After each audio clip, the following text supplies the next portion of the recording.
Stop for a moment. Not to think, not to plan, just to notice. There is a quiet intelligence moving through your life right now. It doesn't rush. It doesn't explain itself. Yet, when you stop resisting, you can feel it gently rearranging things you thought were stuck forever. You may believe nothing is working because you can't see results yet, but alignment begins invisibly. Just like healing, it starts beneath the surface. What feels like delay is often life-adjusting details you haven't considered but will soon be grateful for. Most people struggle because they push against the moment they're in. They argue with reality. They tense their bodies and demand answers. But the law I want to show you does not respond to force. It responds to cooperation. Think about the times you tried to control every outcome, how tight your chest felt, how exhausted your mind became. That tension is not effort, it's resistance. And resistance slows the very help you're asking for. Here is the truth few are taught. Life organizes itself around your inner state. When your thoughts soften, when self-blame quiets, when you stop treating yourself as a problem to fix, the outer world begins to shift without struggle. This doesn't mean you pretend everything is fine. It means you stop fighting what is. The moment you make peace with where you are, movement begins. Support finds you. Solutions approach quietly, without announcement. There is a cost to ignoring this law. When you stay locked in fear, the same patterns repeat, the same delays, the same frustration. But when you choose trust even a little, the pattern breaks. Something new is allowed to enter. Listen carefully now. Your body already knows this law. When you relax, your breath deepens. When you trust, your shoulders drop. The body aligns before the mind understands, and life follows the body's signal. You may be wondering, how long will this take? That question comes from impatience, not truth. Alignment is not slow, it's precise. It happens the moment you stop pushing and start allowing. Stay here with me. Let the need to control soften. You don't have to manage the whole picture. There is an order greater than effort, a rhythm kinder than force, and it is already working. This is not coincidence. This is not luck. This is law. And when you learn how to live in harmony with it, you will discover something deeply comforting. Everything is aligning even now. I wish to begin by directing your attention to a truth so simple that it is often dismissed, yet so powerful that when once understood, it quietly rearranges an entire life. There exists an invisible order governing all visible results. This order does not announce itself, nor does it respond to pleading or force. It operates whether one believes in it or not, and it reveals itself only through its effects. Men who learn to recognize this order early save years of confusion, struggle, and wasted effort. Men who resist it spend their lives correcting the same mistakes under different names. Most people believe that life is shaped primarily by outward effort. They assume that if they push hard enough, plan carefully enough, or worry long enough, results must eventually appear. When results do not appear, they conclude that something is wrong with themselves, with others, or with life itself. Rarely do they consider that they may be working against an order that requires cooperation rather than command. This invisible order operates long before events become visible. Every circumstance that later appears in form begins first as arrangement. Decisions are influenced, conditions are prepared, timing is refined. None of this can be seen by the eye, trained only to look for immediate proof. This is why impatience is so costly. It interrupts processes that are already in motion but not yet complete. I have observed that men who achieved enduring success were distinguished not by frantic effort, but by an unusual calm during periods when nothing appeared to be happening. They trusted that preparation was underway even when evidence was absent. This trust was not blind faith. It was understanding earned through observation. They had seen enough to know that visible results always lag behind invisible causes. Those who do not understand this law mistake delay for denial. They conclude that nothing is working and redouble their efforts in the wrong direction. This intensifies resistance. Resistance creates friction. Friction slows progress. Thus, the very act of forcing becomes the cause of delay. Consider the natural world. Seeds do not sprout the moment they are planted. Roots form first, unseen. Soil must be prepared. Moisture must be balanced. Temperature must be right. No amount of shouting at the ground will hasten this process. Yet when the conditions are correct, growth occurs with certainty. Human affairs are governed by a similar law. The invisible order responds not to urgency, but to harmony. Harmony is agreement between thought, emotion, and expectation. When these are aligned, movement occurs naturally. When they are in conflict, effort is wasted, correcting inner disorder rather than producing outer result. I have seen men of modest ability surpass those of great talent simply because they did not fight the order of things. They moved with it. They learned when to act and when to wait. They learned that waiting is not idleness when it is informed by understanding. It is preparation without panic. Others often describe these men as fortunate. They said things fell into place for them. What they did not see was the inner posture that made such arrangement possible. These men did not tense themselves against uncertainty. They did not treat themselves as problems to be fixed. They maintained composure when others strained. This composure allowed the invisible order to complete its work. Most people sabotage this order through constant inner argument. They argue with where they are. They condemn the present moment. They rehearse self-blame. All of this sends a signal of resistance. Life answers resistance with delay, not as punishment, but as necessity. Movement cannot proceed where there is conflict. The man who understands this law makes peace with the present without surrendering his aim. This distinction is crucial. Peace with the present is not resignation. It is recognition. Recognition that the present moment is part of a larger arrangement, not an obstacle to it. This recognition alone restores calm. Calm restores judgment. Judgment restores effectiveness. Thus, the invisible order begins to express itself outwardly as clarity, opportunity, and timely action. Others feel this change instinctively. They sense steadiness. They feel less need to oppose or challenge. Cooperation arises naturally around those who are inwardly ordered.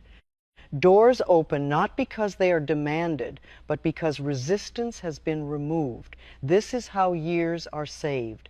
A man who understands invisible order does not spend his life undoing his own impatience.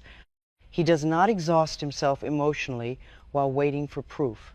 He does not abandon efforts prematurely.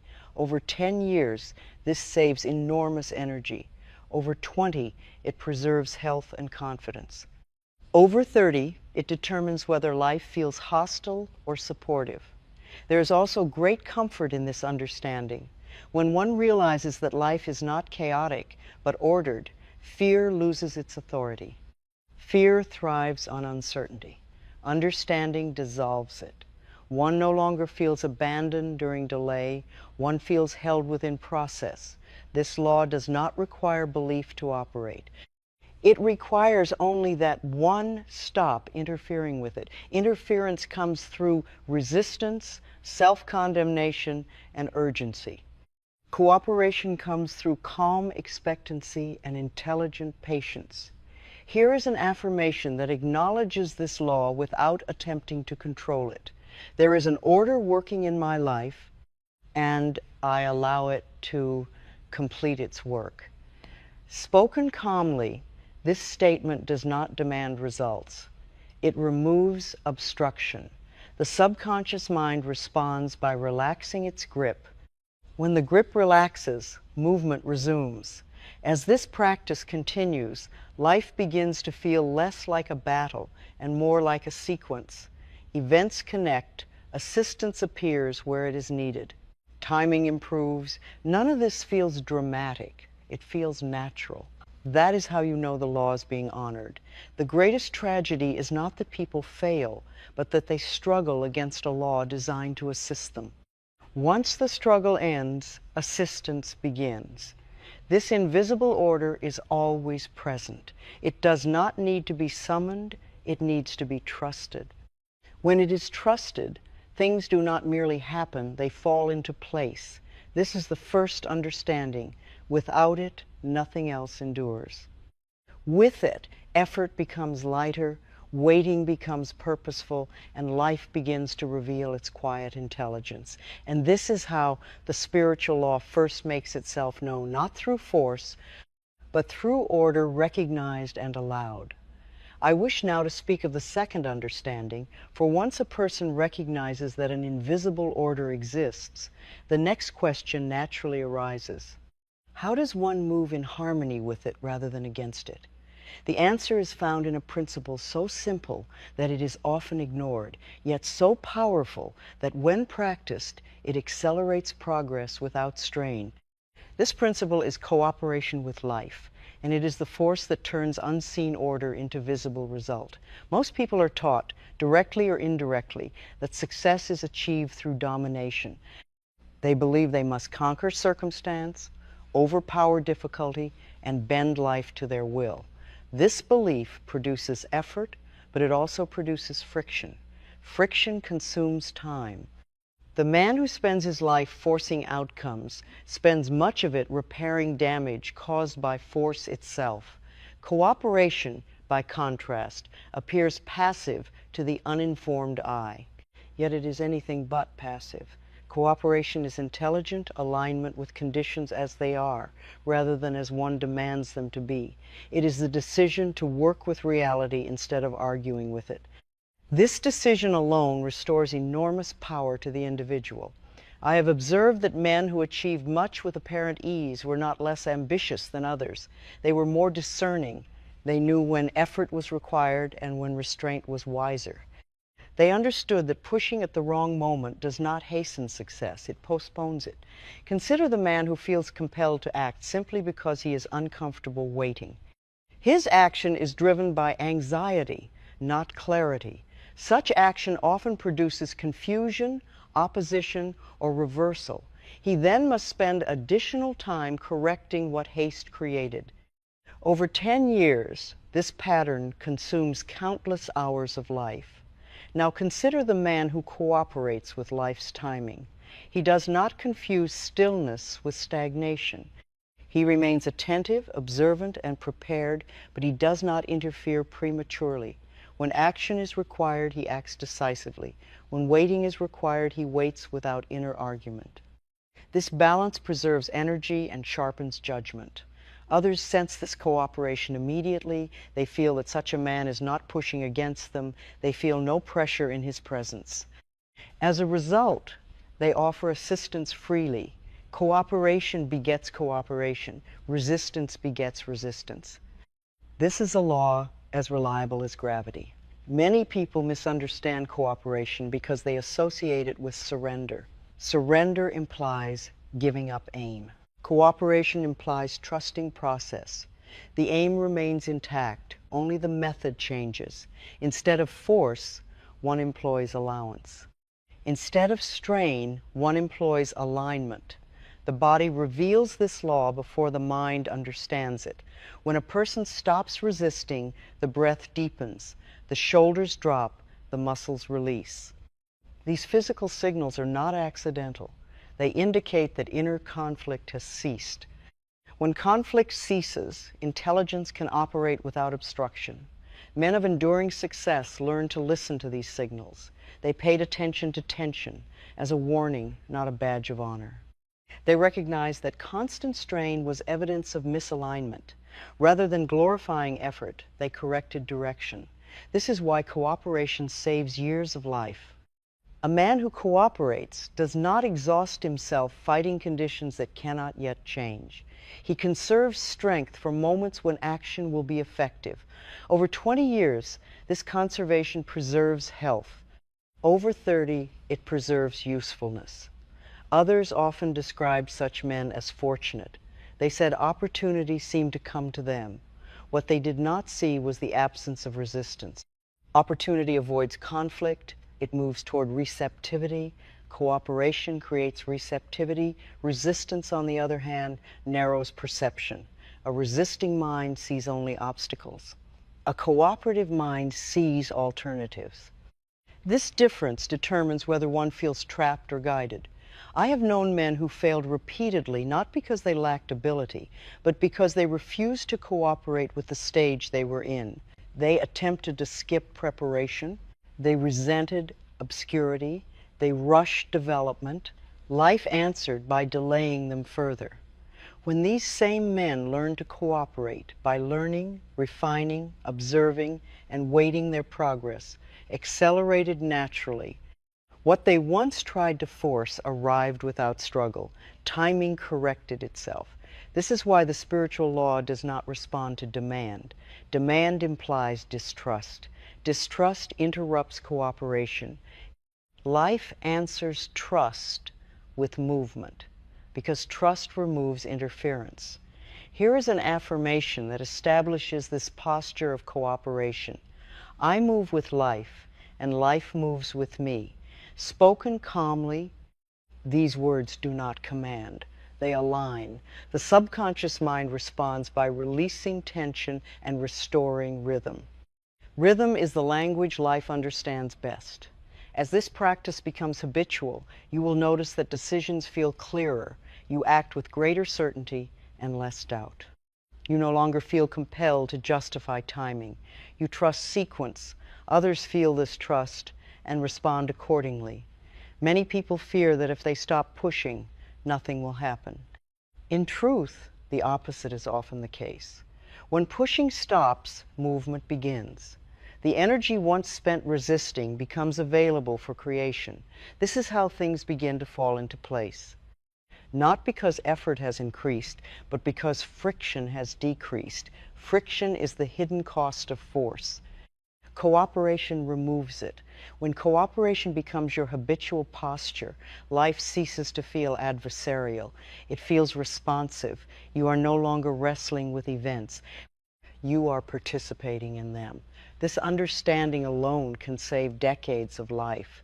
A man who cooperates does not fight the same battles repeatedly. He learns, adjusts, and moves forward. His path may not be dramatic, but it is efficient. Efficiency over time is what builds success.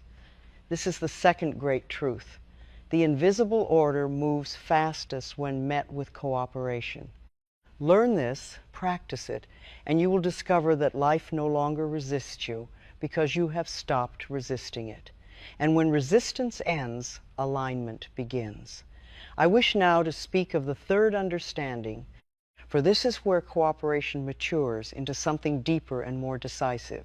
A man may recognize invisible order and learn to cooperate with life, yet still wonder why certain desires remain just beyond reach. The answer lies in a principle seldom explained plainly. Outer arrangement is always the consequence of inner alignment.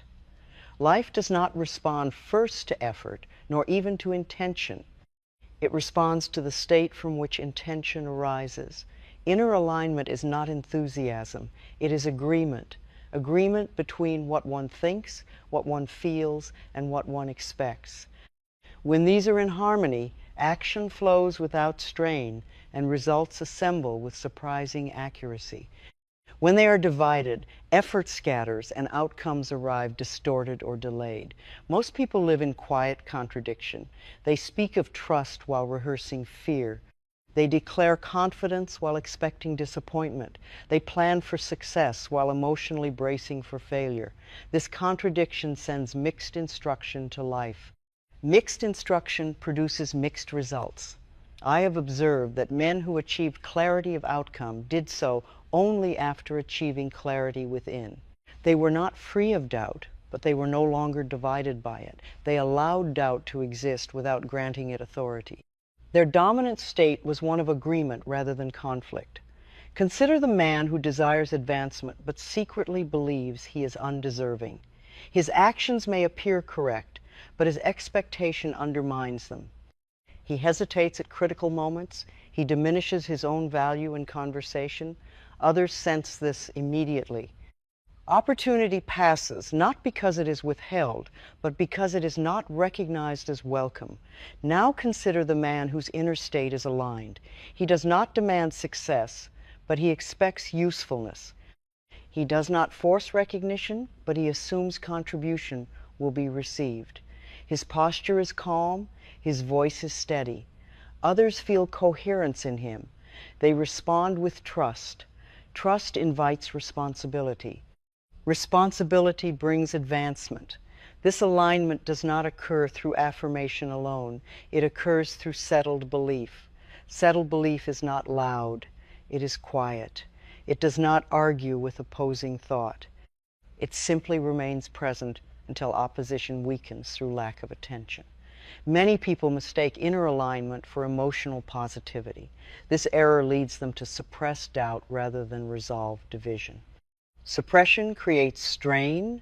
Resolution creates peace. Peace is the sign of alignment.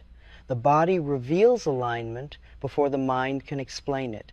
When alignment is present, the breath is natural. The muscles are relaxed. Thought moves in sequence.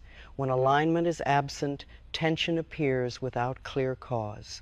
The body knows when the inner state is divided. Men of long usefulness paid attention to these signals. They corrected alignment before attempting action. They understood that action taken from disorder produces disorder, regardless of effort. This is why so many people work harder and receive less. They are correcting outward circumstances while leaving inner division untouched. This division consumes energy continuously.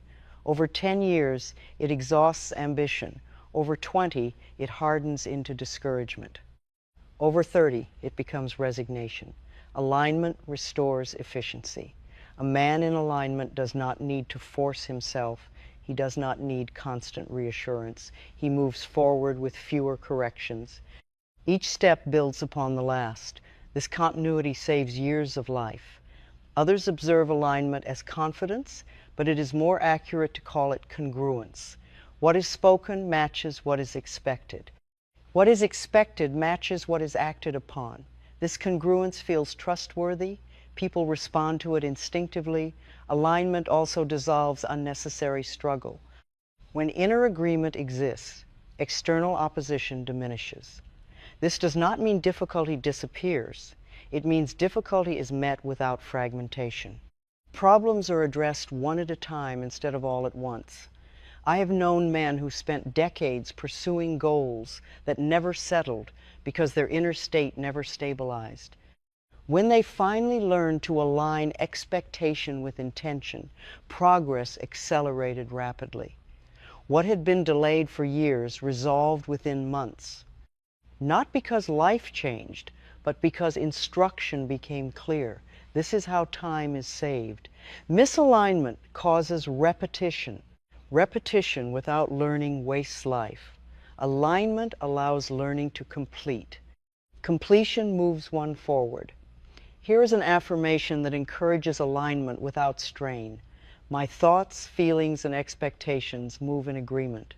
Spoken calmly, this sentence does not force harmony. It invites it. The subconscious mind responds by softening extremes and reducing inner argument. As argument fades, alignment strengthens. As this practice continues, you will notice fewer inner debates. Decisions will feel simpler. You will not feel compelled to explain yourself constantly. Others will feel this clarity and respond with ease. Many people believe alignment is something achieved once. It is not. It is maintained. Maintained through awareness, honesty, and repetition. Each day offers opportunity to correct small divisions before they become large conflicts. This maintenance prevents collapse. Most breakdowns occur not from sudden catastrophe, but from prolonged misalignment. Corrected early, misalignment loses power. This is why inner alignment is the true cause of outer arrangement. Life does not organize itself around words or wishes. It organizes itself around states. When the state is coherent, arrangement follows naturally. When alignment becomes habitual, life begins to feel supportive rather than obstructive. You stop asking why things are difficult and begin noticing how often they resolve themselves. This is not chance, it is law. The man who understands this no longer fights for outcomes. He attends to alignment. Outcomes take care of themselves. This is the third great truth. When the inner state is ordered, the outer world arranges itself accordingly. And when arrangement replaces struggle, years once lost to correction are quietly returned. I wish now to speak of the fourth and final understanding, for this is where all previous insight gathers itself into a way of living rather than a way of thinking. A man may recognize invisible order, learn cooperation, and establish inner alignment, yet still feel uncertainty about when things should occur. It is here that many become impatient again and undo much of their progress. What resolves this is the understanding of rhythm, the natural timing by which life completes its arrangements. Rhythm is not delay. It is precision. Everything that endures moves according to rhythm. Seasons do not rush themselves. The tide does not arrive early because one demands it. Growth follows sequence, and sequence cannot be skipped without consequence. The man who understands rhythm no longer measures progress by speed, but by correctness. Most people exhaust themselves by fighting timing. They want results before preparation is complete. They want recognition before usefulness is proven. They want relief before understanding has settled. This impatience fractures rhythm. When rhythm is broken, life must pause to restore order. What is experienced as delay is often correction. Men of enduring success learn to respect rhythm instinctively. They did not demand outcomes on fixed schedules. They paid attention to readiness both within themselves and within circumstance. They acted when action felt clean, not when anxiety demanded motion. This discernment preserved energy and prevented costly missteps. Others often describe these men as unhurried. They seemed to arrive at opportunities at the right moment, not too early and not too late. What was unseen was their respect for sequence. They did not force doors. They waited until doors opened, and when they did, entry required little effort. Rhythm also protects against exhaustion. A man who moves against rhythm burns himself out trying to compensate. A man who moves with rhythm conserves strength. His effort accumulates instead of dissipating. Over 10 years, this difference is decisive. Over 20, it is transformative. Over 30, it determines whether life feels heavy or sustainable. The body reveals rhythm clearly. When action is taken in harmony with timing, the body feels settled. When action is premature, tension appears. Men who ignore this signal often mistake tension for urgency and push harder. Those who heed it pause and reassess. Pausing at the right moment saves years of correction later. Rhythm also governs recovery. Rest is not weakness, it is part of sequence. Many fail not because they act too little, but because they never allow completion. They move from task to task without closure. Closure restores rhythm. Rhythm restores clarity. I have known men who struggled for decades until they learned this single truth. Life does not need to be hurried. It needs to be allowed to finish its work. When they stopped forcing timing, progress accelerated. What once felt stuck began to move smoothly. This is why things appear to fall into place for some. They are not lucky, they are rhythmic. They do not interrupt life's arranging hand. They cooperate with its pace. Here is an affirmation that establishes trust in rhythm. I trust the right timing of all things in my life. Spoken calmly, this sentence dissolves impatience. It instructs the subconscious to release control where control is harmful. As control loosens, flow resumes. When this understanding settles, anxiety about the future diminishes. You no longer feel late. You no longer feel rushed. You feel present. Presence is the gateway through which rhythm operates. Others notice this immediately. They sense patience without passivity, confidence without pressure. They trust your timing because you trust it yourself. Opportunities align naturally with this trust. This is how decades are saved. A man who respects rhythm does not spend years undoing premature decisions. He does not exhaust himself correcting what haste produced. He allows life to mature before demanding result. When rhythm becomes habitual, life feels kinder not because it has changed, but because you have stopped interfering. Events connect logically. Assistance arrives naturally. Outcomes feel earned without strain. This is the fulfillment of the promise made at the beginning. The spiritual law that makes things fall into place is not mysterious. It is orderly. It requires no force, only understanding. Invisible order establishes direction. Cooperation removes resistance. Alignment clarifies instruction. Rhythm completes the work. When these are lived together, life organizes itself with surprising intelligence. Not all at once, not dramatically, but precisely. And this precision, honored daily, is what restores peace, preserves energy, and quietly returns years that would otherwise be lost to struggle. This is the law, and when you live in harmony with it, things do not merely improve, they fall into place. I will close this work with a long epilogue, not to introduce a new idea, but to settle everything that has been said into perspective, where it can quietly reshape the way a life is lived.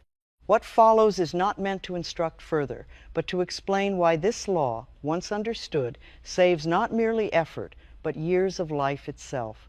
Most people do not lose their lives through sudden catastrophe. They lose them through constant correction. They push when they should wait. They wait when they should act. They argue with circumstances instead of understanding them. They exhaust themselves attempting to force outcomes that would have arrived naturally had they not interfered.